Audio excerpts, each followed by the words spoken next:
Bienvenidos a Madrid Direct. Hoy nos recibe de nuevo Javier Santa Cruz para hablar esta vez de metales preciosos. Nos va a explicar por qué cree que se está produciendo una tormenta perfecta en el mercado del oro y los niveles de cotización que podría alcanzar en 2015.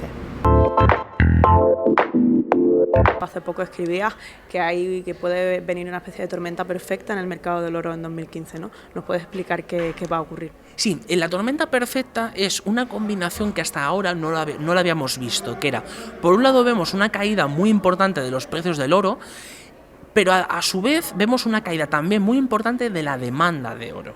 Entonces, este fenómeno, es decir, que tanto, de hecho cae más la demanda que el propio precio precio del oro. Entonces, ¿por qué se produce esto? Se produce porque tenemos una situación macro a nivel internacional en la cual esperamos para dentro de un par de trimestres una subida de tipos de interés en Estados Unidos.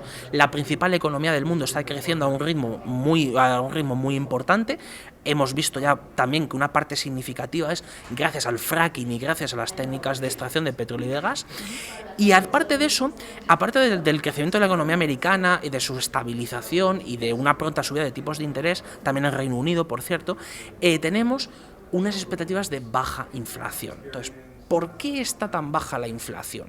Y por tanto, como no tememos a la inflación, no vamos a demandar valores refugio para cubrirnos frente a un deterioro del poder adquisitivo. Entonces, ¿qué es lo que ocurre ahí? Lo que ocurre es que tanta es la cantidad de liquidez que circula en el mercado que lo que hemos hecho con tanta liquidez, más que convertirlo en crédito, convertirlo en una reanimación de la economía a nivel mundial, y particularmente ya vemos cómo está Europa, se ha convertido en una forma de encubrir riesgo. Es decir, la montaña de liquidez lo que hace es que el riesgo que los agentes, las familias, las empresas, la banca, los operadores de mercado perciben, el riesgo percibido es mucho menor del riesgo real. Es decir, hacen una inversión y en esa inversión perciben una pequeña parte del riesgo que realmente existe. Entonces, ¿cuándo se dan cuenta del riesgo existente? Cuando la situación cambia, se dan cuenta de que esa inversión que han hecho ha salido mal y por lo tanto tienen que asumir una pérdida importante de su capital. Entonces,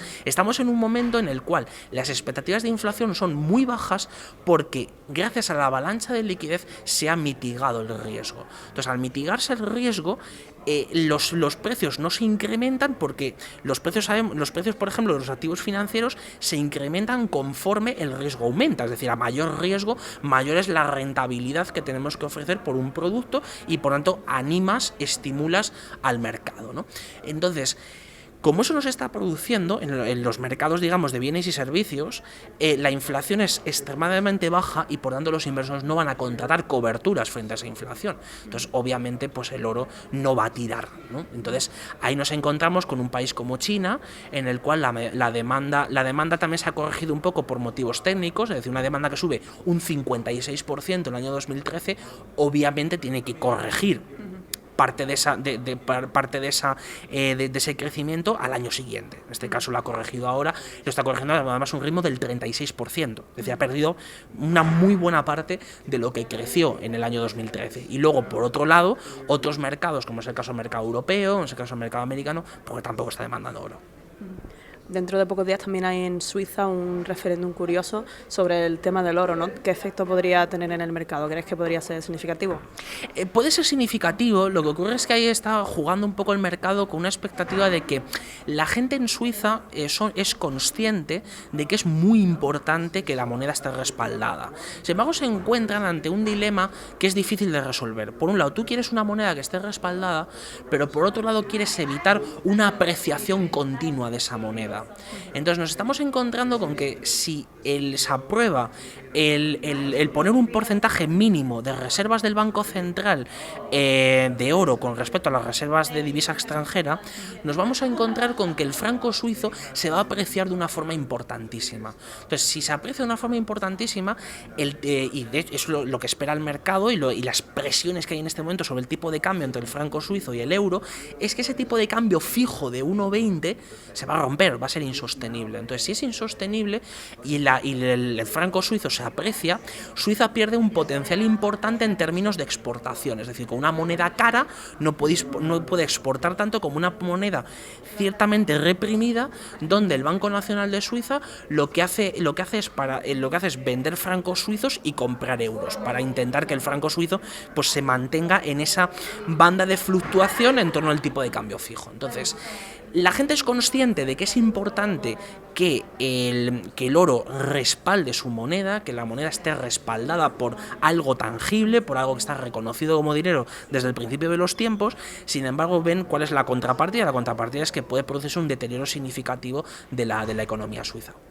Entonces, ya para terminar, para resumir, ¿en qué niveles podemos ver al oro? Los niveles yo creo que están en el entorno de entre los 1.180 y los 1.200 dólares por onza. Es decir, no es razonable, dada la información que tenemos en este momento, no es razonable pensar que se vaya a producir un desplome superior del precio del oro hacia los entornos de los que Goldman Sachs lleva diciendo desde hace 3 años que el oro iba a estar en 1.050 dólares por onza, sino que es más razonable pensar que va a estar en ese entorno de entre 1.180 y 1.200, porque es donde en este nivel es donde las mineras no cubren costes, es decir, están en pérdidas, pero están, digamos, en el umbral entre o cerrar o mantenerse con pérdidas. Entonces, si las principales mineras tienen esa estructura de costes, además la van a ir adelgazando todavía más en los próximos tiempos, pues no van a bajar muy por debajo los costes de los 1.150, 1.160 dólares por onza. Entonces, en esa horquilla